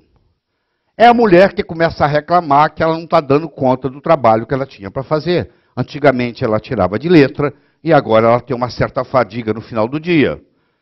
É a mulher que não sabe por que começa a ganhar peso na volta da cintura. E mesmo que ela faça regime, dieta, ela não consegue, esse aumento de peso começa a incomodá-la, porque ela não entende por que agora ela está perdendo a cintura que ela tinha. É a mulher que começa a não dormir. É a mulher que agora começa a ter uma coisa que ela não tinha antes. Até essa época, ela era protegida. Até a menopausa, os infartos são para os homens. A partir da menopausa, as mulheres começam a ter tanto ou mais infarto do que os homens. Ela tem um acidente vascular cerebral, ela tem um derrame, ela tem uma trombose, ela começa a preocupar com osteoporose, ela começa a desenvolver câncer. Você não vê jovens de 18 anos com câncer de mama. É raríssimo. Existe, mas são ocasiões especiais. Agora, as mulheres com mais de 50 começam a... Tanto é que hoje a incidência de câncer de mama está chegando em alguns países a 1 para 7. Cada 7 mulheres, uma vai ter câncer de mama. E as doenças neurodegenerativas, Tudo isso é aquela chuva que está faltando naquele terreno. Os hormônios começaram a diminuir. Bom, em 2001, hoje o remédio mais vendido do mundo chama-se Viagra. Você vê que o problema continua o mesmo. Em 2001 era o Premarin, que era um hormônio para mulheres. Na realidade não é hormônio, porque isso aí é de cavalo, mas tudo bem. Hoje continua o mesmo problema, é o problema dos homens hoje. Em 2001 esse remédio foi o número 1 no mundo. A palavra Premarin em inglês, se você analisar, a palavra Premarin é a seguinte. Pré vem de pregnant. Pregnant quer dizer grávida. Na égua a gente não chama grávida, a gente chama prem. Então a égua prem. Mare vem de mare, égua. Égua prem. In vem de urina. A urina da égua prem. Você pega a égua, coloca 1000 éguas numa baia, dá diurético para elas só faz uma coisa na vida, elas urinam 24 horas, eles recolhem aquelas urinas, evaporam aquilo, pegam aqueles cristais e fazem esse remédio que está aí. Ou seja, Premarin é urinoterapia de égua grávida, de égua prem. E toda mulher ia no médico e dizia, estou entrando na menopausa, o médico, nós temos a solução para a senhora vai entrar em Premarin. O Premarin começou a dar, caso esperado, câncer de endométrio, começou a dar câncer de útero. Os médicos descobriram que para não dar câncer de útero em quem estava tomando Premarin, eles pegaram a progesterona, modificaram ela, fizeram uma coisa chamada progestágeno, ou também progestina, é a mesma coisa, e começaram a dar para não deixar dar câncer de útero. Só que progestágeno dá câncer de mama. Então a mulher entrava no consultório do médico e ele perguntava para ela assim, a senhora quer câncer de mama ou câncer de útero? Eu posso lhe oferecer. Se a senhora quiser câncer de útero, eu deixo ela só tomando Premarin sozinho. Se a senhora quiser câncer de mama, aí eu vou entrar com Provera. Então as mulheres começaram a receber Premarin e Provera. E fizeram um remédio chamado Prempo. O Pre é de Premarin, Premarin, e o Pro é de Provera. Então juntaram os dois, já fizeram a fórmula pronta. Então você chegar na farmácia, fica mais fácil para o médico prescrever. Prempo. Pronto. Uma cápsula, um comprimido por dia. Acabou, está resolvido. Era só cara crachá. Que é próxima. Cara crachá. Todo mundo recebia Prempo. Tá? Todo mundo recebia Prempo. Muito bem. Eu tenho aqui uma mulher, eu tenho aqui uma égua prem. Eu quero perguntar para você qual a analogia que você vê entre uma égua prem e uma mulher. Você aceitaria receber uma transfusão de sangue de um cavalo? Não. Pô, como é que você aceita o hormônio de cavalo? As mulheres foram enganadas no mundo inteiro, por muitos anos, recebendo hormônio de cavalo. E você vai na esquina, você continua comprando Premarin, por incrível que pareça. Por que usar um hormônio equino em um ser humano? Hormônio humano para ser humano. Pô, mas isso é tão óbvio, pô. Até uma criança de 4 anos entende isso, pô. Por que eu vou dar hormônio de cavalo para mulher se eu tenho hormônio igualzinho, que é o isomolecular ou bioidêntico, igualzinho que a mulher tem? Por que não dá? Ah, porque existe uma lei mundial que diz assim, não se pode patentear nada que a natureza fabrique. Eu não posso patentear progesterona, porque o ovário fabrica.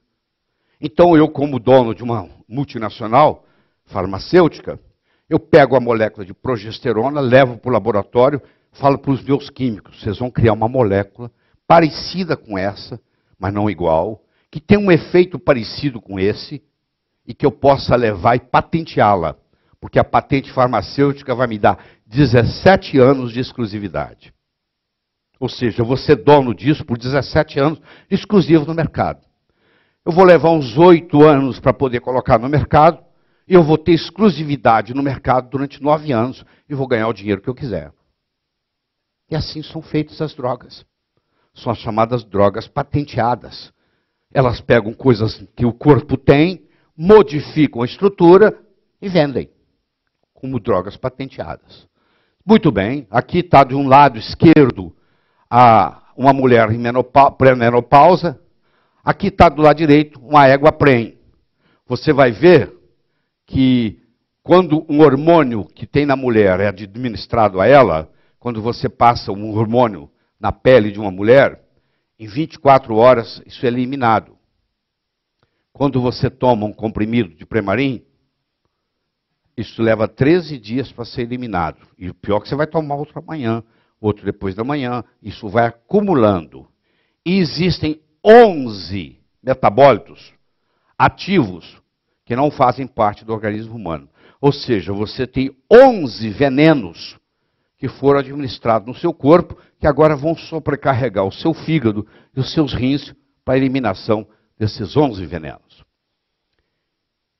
A mulher pré-menopausa, ela tem 80% de estriol, e 10% de estradiol e 10% de estrona. A égua PREM, ela tem o contrário. Ela tem 80% de estrona. Quer dizer, o perfil é totalmente oposto. A estrona, ela, quando entra no corpo, ela pode se transformar, vocês vão ver daqui a pouco, numa substância chamada 16-alfa-hidroxiestrona, que é altamente cancerígena. Ela tem que ser eliminada, ela passa por um processo de desintoxicação, na fase 1, no citocroma 450, e na fase 2, na conjugação e eliminação no fígado. Ela é produzida nos ovários, nas adrenais, no tecido adiposo e no fígado. Quando a mulher entra em menopausa, os ovários param de produzir estradiol. E a mulher começa a produzir mais estrona. Por isso que vem os cânceres. Porque ela começa a produzir o bandido. Que do mesmo jeito que você tem um colesterol bom e um colesterol ruim, você vai aprender agora que tem um estrogênio bom e um estrogênio ruim. Então esse aqui é o estrogênio mau, é o estrogênio ruim. Eu não quero entrar em muitos detalhes, mas a desintoxicação é importante, se pelo menos ter uma ideia dessa. Nós já estudamos isso aqui nesse congresso, nesse pós-graduação. A fase 1, ela depende do cobre, do magnésio, do zinco. Ela depende de flavonoides, ela depende da vitamina C, ela depende, sobremaneira, do ácido fólico, ela depende da niacina, ela depende do B2, do B6, do B12. Isso tudo faz parte da parte 1 de desintoxicação. E aí entra a parte 2, que é a conjugação com a glutationa, que exige a B6, a conjugação com aminoácido, glicina, taurina e glutamina, a metilação, que exige ácido fólico, colina, metiolina, betaína, e essa adenosilmetionina, que é o SAMe, a sulfatação, que depende da cisteína, metionina e molibdênio, que é um trace mineral, a acetilação, que é o acetil-CoA, e a glucuronidação, que depende do ácido glucurônico. Tudo isso tem que estar funcionando para que você elimine do seu corpo os suas estronas. Por caso elas acumulem, isso vai causar sérios problemas para você. Tá? E depois eu vou conversar com você sobre o efeito do cálcio D-glucarato, mas eu já vou dizer antecipadamente que isso aqui está sendo cada vez usado mais como suplemento, porque o cálcio D-glucarato, ele tem a propriedade de inibir a beta-glucuronidase. Quando você tem um excesso de Escherichia coli no seu intestino, a Escherichia coli não lá adequadamente, ela produz uma substância chamada beta-glucuronidase, que quebra essa glucuronização do ácido glucurônico. E aquela estrona é liberada antes de ser eliminada nas fezes. E ela, por um processo enterhepático, ela é reabsorvida. Então, quem tem um problema intestinal da bioflora, a microbiota intestinal, corre mais risco de ter câncer, porque agora vai reabsorver aquele estrogênio mau que já tinha sido eliminado, ele é reabsorvido. Para que isso não aconteça, então você faz cálcio. Uma mulher que tem alto risco para câncer de mama, que a mãe morreu de câncer de mama, a irmã mais velha morreu de câncer de mama, ela vai fazer o uso de cálcio D-glucarato, justamente para não deixar isso acontecer. Isso é um grande suplemento, que depois nós vamos discutir em aulas futuras a importância disso. Mas vamos voltar no nosso hormônio de égua, na urina. O hormônio de égua na urina, ele causa distúrbios de coagulação sanguínea, ele causa dolorimento das mamas, ele causa retenção hídrica, ele causa cálculos biliares, ele causa cefaleia, ele causa hipertensão arterial, ele causa curva de tolerância à glicose alterada, ele causa aumento do risco para o câncer, ele causa aumento do risco para diabetes. Tá? Tudo isso está lá na bula. É só você ler a bula. Eles têm a obrigação de colocar isso lá. Ah, não interessa a bula. Não, interessa sim. Isso acontece. E quem está tomando Premarin está tendo esse risco para tudo isso. Ele aumenta o risco de câncer endometrial e mamário, ele aumenta o risco para acidente vascular cerebral e infarto, ele dá cãibra nas pernas, ele causa náusea e vômito em algumas mulheres, ele causa sangramento vaginal, ele causa endometriose, tá? Ele causa mioma uterino, está tudo na bula, não estou inventando nada, é só você procurar que está lá. Tá? Aí o que aconteceu? Em 2002, a JAMA, que é um dos jornais mais importantes de medicina, que é o jornal da Sociedade Médica Americana, publicou um grande estudo, em julho de 2002, de 16 mil mulheres, 40 centros nos Estados Unidos, com idade de 50 a 79 anos, ou seja, mulheres menopausadas, tomando placebo ou uma combinação desses dois aqui na forma de Prempro, que é a Premarin, que é aquele que nós acabamos de falar, que é um estrogênio conjugado equino, e a Provera, que é um acetato de medroxiprogesterona. E vamos ver os resultados. Antes de ver os resultados, deixa eu explicar o modus operandi. Quando um ensaio clínico desse, multicentro, é colocado nos Estados Unidos, existe uma equipe, geralmente 7 pessoas, que forma a comissão ética do estudo. São as únicas pessoas que têm acesso aos dados. Ele é duplo cego, nem o médico que dá o remédio, nem o paciente que toma sabe se ele está tomando o placebo ou se ele está tomando o princípio ativo, é duplo cego. Mas a equipe da comissão ética tem acesso a quebrar o código. Esse estudo foi programado para durar 8 anos e meio, 9 anos, e com 5 anos de estudo, a comissão médica reuniu os investigadores e disse: nós vamos ter que parar.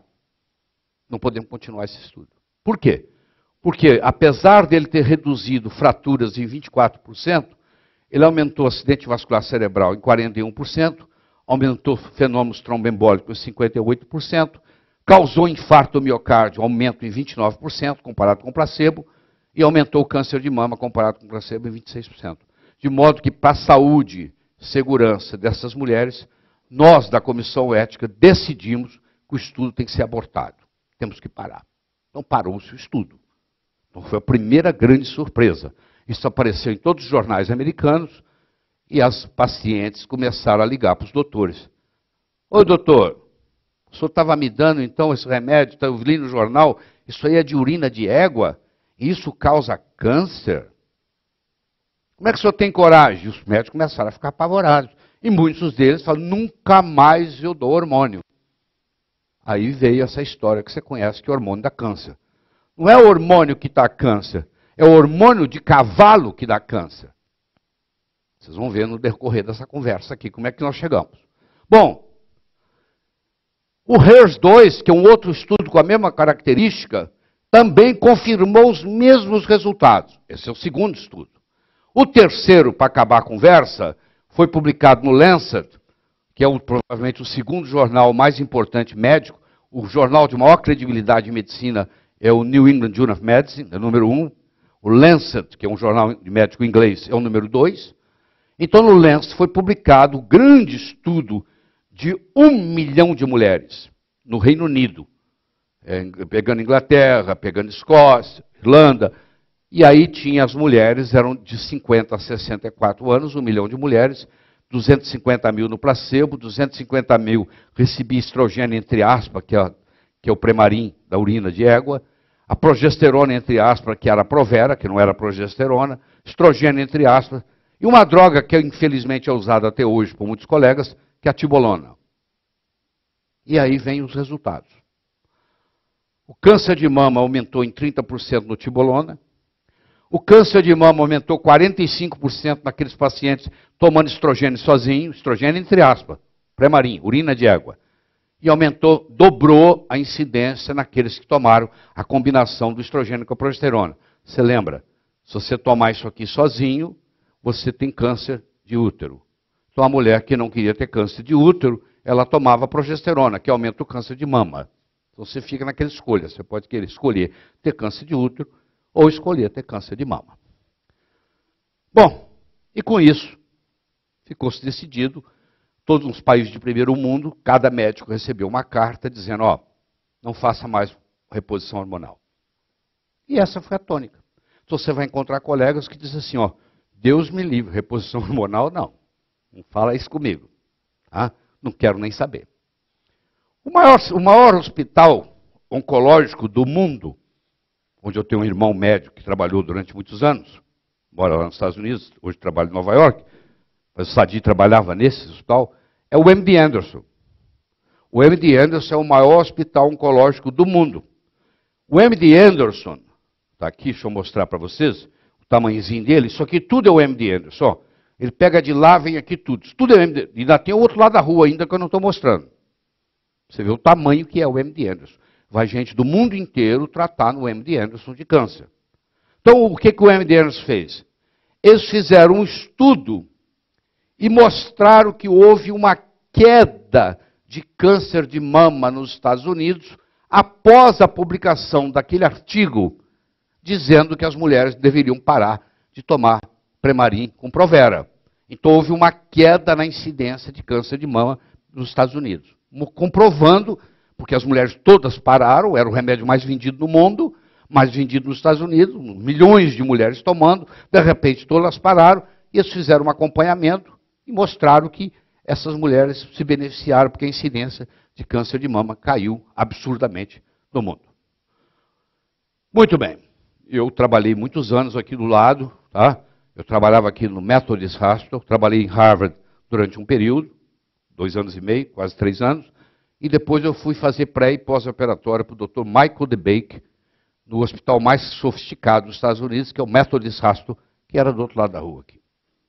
Bom, em 2005, a Organização Mundial de Saúde reclassificou a pílula anticoncepcional de possivelmente carcinogênica para carcinogênica para seres humanos, com a mesma classificação chamada 1, a mesma para o tabaco, a mesma para o asbesto, a mesma que o amianto nós chamamos aqui no Brasil, a mesma para o amianto, a mesma para tabaco, é para a pílula anticoncepcional. Por quê? A pílula anticoncepcional, você vai ver que ela é, ou ela é uma progesterona, um progestágeno sozinho, ou ela é um estrogênio, entre aspas, sozinho, ou ela é uma combinação. Ou seja, o problema continua. Esse problema que eu mostrei para vocês aqui, ele está no seu dia a dia, diariamente, com a presença da pílula anticoncepcional. Tá bem? O que eu quero apresentar para você não é reposição hormonal, isso ficou para trás. Eu quero apresentar para você modulação hormonal. Modular é muito mais do que repor. Modular é modificar o parâmetro de uma onda de acordo com a intensidade da outra. O que quer dizer isso? Primeiro eu vou usar hormônio bioidêntico. Eu vou usar o hormônio isomolecular. Eu vou usar o mesmo hormônio que o seu ovário fabrica. Isso é um breakthrough. Tá? Segundo, eu não vou usar a via oral. Porque quando eu uso a via oral e dou um hormônio esteroidal ou um similar, ele passa pelo fígado. Ele tem a primeira passagem pelo fígado e o fígado faz um metabolismo, e quando chega no sangue já não chega o hormônio mais, que você vai ver daqui a pouco. Terceiro, eu vou ter uma visão sistêmica. Eu não estou preocupado com o instrumento, eu estou preocupado com a orquestra. Eu não estou preocupado com o hormônio, eu estou preocupado com todos eles, harmonizar. Além disso, nós vamos entrar em campos de hormônios não sexuais, como o hormônio do crescimento, a tironina, a melatonina. Nós vamos fazer uma medicina personalizada, uma individualidade química do Roger Williams ali, que está ali o quadro para vocês. Nós vamos fazer uma avaliação de níveis biodisponíveis na saliva. Hoje, felizmente, nós temos tecnologia na saliva, e já bem desenvolvida no Brasil, e eu fiz um trabalho muito grande para poder chegar nesse ponto, eu chegar para você e falar que hoje nós temos uma coisa confiável no Brasil para se fazer. Nós vamos fazer relações interhormonais, a relação progesterona-estradiol, a relação DEA-cortisol, a relação ocitocina-prolactina, a relação estriol-estradiol, a relação testosterona-estradiol. É mais ou menos o conceito yin e yang, que nós vamos começar a discutir. Eu vou apresentar para você o conceito, usando esse conceito oriental do yin e yang. Isso vai ajudar a entender melhor toda essa estrutura hormonal. Então, vocês já perceberam, se o relógio tocou, esse é o primeiro bloco.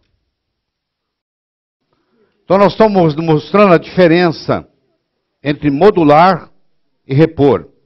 Eu acho que reposição hormonal devia dar cadeia. A pessoa devia ser presa, porque está provado que dá câncer e médico não deveria fazer isso.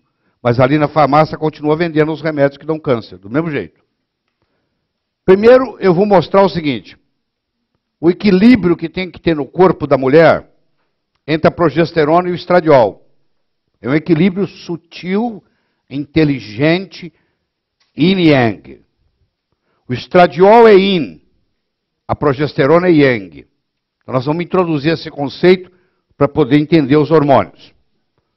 Além de ter o conceito, aí a progesterona e o estradiol, esse conceito leva, quando tem mais estrogênio do que progesterona, leva ao chamado predominância estrogênica, que é uma novidade na medicina. Se você conversar com de 100 médicos, 99 não vão nem saber, nem ideia do que você está falando. O que é predominância estrogênica? E é uma coisa extremamente comum, muito comum, quando você aprende a fazer o diagnóstico. Eu tenho aqui o Shoemaker, que foi o maior jockey que o mundo já teve. Pelo menos os recordes dele, ninguém chegou perto. E ele tem 1,50 m. Eu tenho aqui o Chamberlain, que morreu ano passado, que não tem nenhum jogador de basquete, na história do basquete, que chegou perto dele. Ele é o único jogador de basquete em toda a história do basquete que conseguiu fazer mais de 100 pontos numa partida. Mais de 100 pontos em uma partida. Ele fazer mais de 50 pontos para ele era comum em partidas. Que é raro, você sabe disso. Mas vocês estão vendo aqui, um está no basquete, o outro é jockey. Eles, claro que eles são normais, os dois, mas normais de tamanhos bem diferentes. Um com 1,50 m, um com 2,16 m. Isso que vocês estão vendo naquela foto, o Roger Williams, que eu aconselho você a aprofundar o estudo, que ganhou o Prêmio Nobel de Medicina, ele mostrou essa mesma discrepância que você está vendo no tamanho, ele mostrou e ganhou o Prêmio Nobel por isso, na individualidade bioquímica. O quanto que você é diferente do outro, do outro, do outro, do outro. Por isso que a medicina tem que ser personalizada. Por isso que ela tem que ser individualizada. E eu quero introduzir aqui um conceito de integração entre a medicina ayurvédica, com mais de 5.000 anos, a medicina tradicional chinesa, também com mais de 5.000 anos, e a medicina que nós praticamos. Não é simplesmente chegar aqui e falar assim, ó, esses 5.000 anos de estudo, nós vamos jogar ele fora. Por que jogar fora, pô? São 5.000 anos de experiência clínica dando certo. Você acha que eles não têm nada de certo em 5.000 anos? Será que a medicina tradicional chinesa não tem nada de certo em 5.000 anos, pô? Claro que tem. Como tem os avanços da medicina ocidental. Então nós vamos reunir essas coisas. E eu quero pegar o conceito do yin e yang e levar para os hormônios. Então o yin é essa parte escura. O yang é a parte clara. Então eu estou introduzindo o conceito da dualidade, que isso vai ser muito útil no hormônio. Os hormônios são os embaixadores da dualidade. Esse conceito que existe na medicina ayurvédica, esse conceito que existe na medicina tradicional chinesa, ele se aplica perfeitamente ao conceito hormonal e vai ajudar você a entender melhor o processo. A dualidade é encontrada em toda a natureza. Por exemplo, para criar isso aqui eu preciso do sol e preciso da água. O sol é yang, a água é yin. Então, se eu tiver só sol, isso aqui vira deserto. Se eu tiver só água, isso aqui vira uma represa, não tem árvore. Então, eu preciso de um equilíbrio entre o yang e o yin. Então, vamos pegar aqui a Ginger Rogers e o Fred Astaire. Então, nós vamos fazer a seguinte comparação. A Ginger Rogers seria o yin. O Fred Astaire seria o yang. A Ginger Rogers seria o estradiol. O Fred Astaire seria a progesterona, que também é chamada de P4. Quando você vê alguém falando P4, essa pessoa que se está falando de hormônios, está se referindo à progesterona. Então, para ter essa dança, tem que ter a Ginger Rogers, tem que ter o Fred Astaire. Se não te faltar um, não funciona.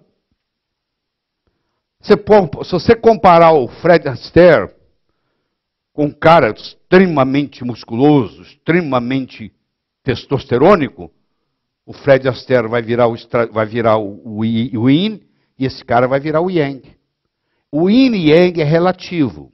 Então eu tenho aqui, quando eu comparo estradiol com progesterona, o estradiol é yin, a progesterona é yang. Se a mulher está menstruando, em geral está produzindo o suficiente de estradiol. Isso você tem que levar para o consultório. Você menstrua? Menstrua. Então, como regra geral, eu estou só indo na generalidade, nós estamos a 10 mil pés de altura. Como regra geral, essa mulher tem provavelmente suficiente estradiol. Se ela não tiver suficiente estradiol, ela não menstrua.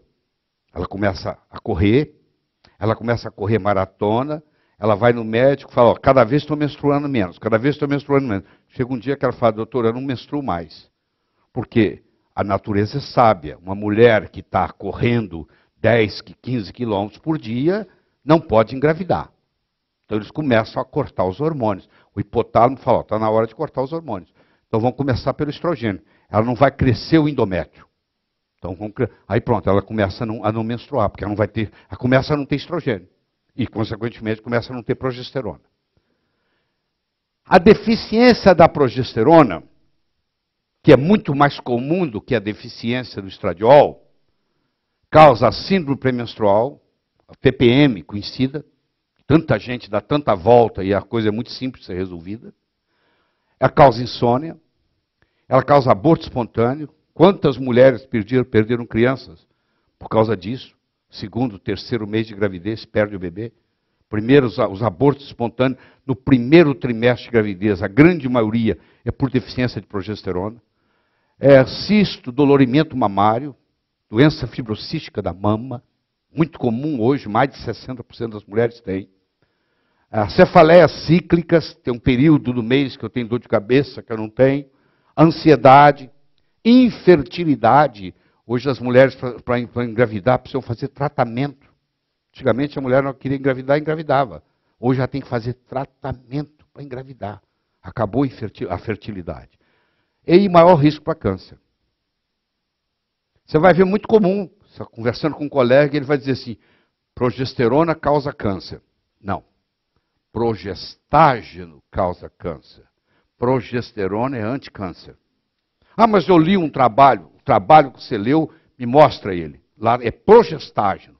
Não, mas ele fala que é progesterona. Ele fala que é progesterona porque eles chamam os progestágenos de progesterona. Na hora que você vai ver a fórmula, não é progesterona base.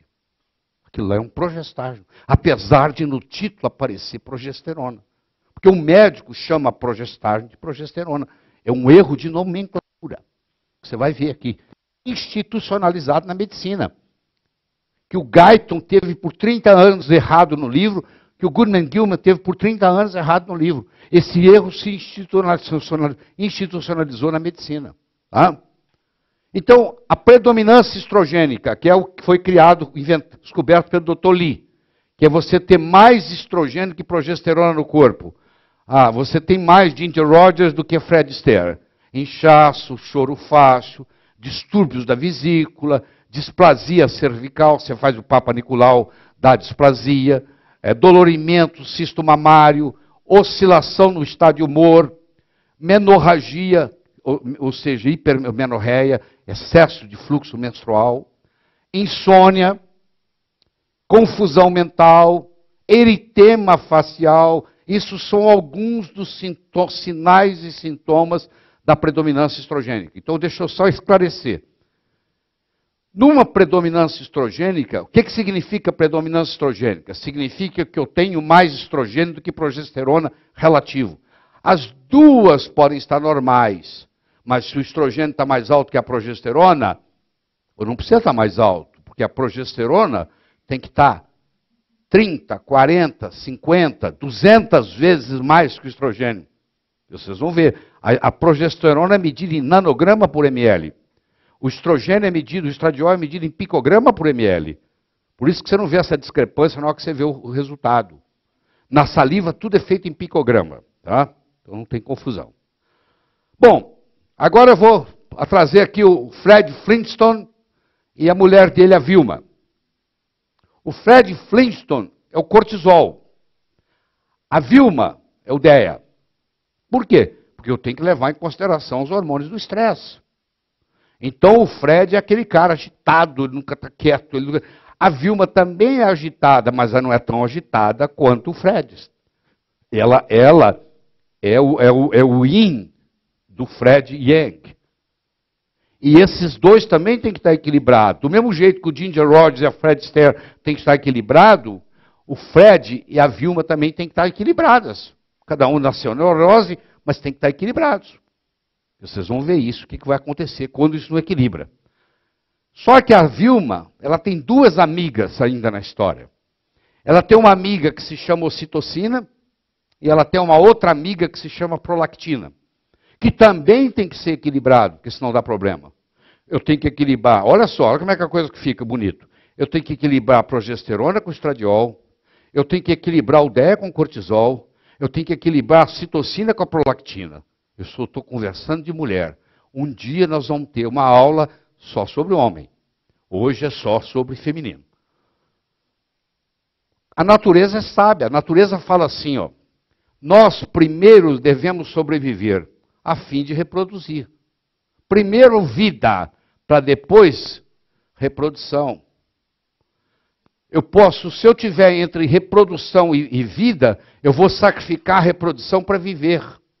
Você lembra ontem, nós estávamos conversando sobre isso fantástico aqui do Roger Williams, e eu falei que a partir daqui o seguidor dele foi o Bruce Aymans, que o Bruce Aymans desenvolveu uma teoria de anti-envelhecimento que cobre todas as outras, onde ele mostra que as pessoas envelhecem por falta de nutrientes, e aí, para sobreviver ao momento, sacrifica o futuro, e as doenças vêm a partir dos 50, principalmente por causa desse processo. A sobrevivência é sempre prioridade. Sempre prioridade. Bom, o colesterol, que é mocinho, não é bandido. Eu sei que é muito difícil colocar isso na cabeça dos médicos, porque é treinado na cardiologia erradamente que colesterol é bandido.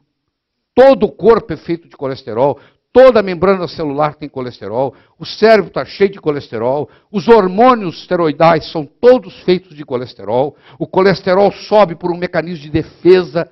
Ele é preso na cena do crime, algemado, porque pensou que ele que é o assassino, ele foi lá para salvar, ele era o mocinho da jogada, eles vão meter o cacete nele, a paciente vai no consultório médico, faz o exame, o colesterol está elevado, dá um remédio para baixar o colesterol, tem hipotiroidismo. Pô, trata o hipotiroidismo dela, pô. Não precisa dar remédio para colesterol, pô. Normaliza, acabou, não tem nada para fazer. O colesterol vira pregnolona. A pregnolona vai virar, por um lado, a progesterona, vai virar, por outro lado, o DEA, de hidroepiandrosterona. Os dois vão virar um precursor chamado androstenediona.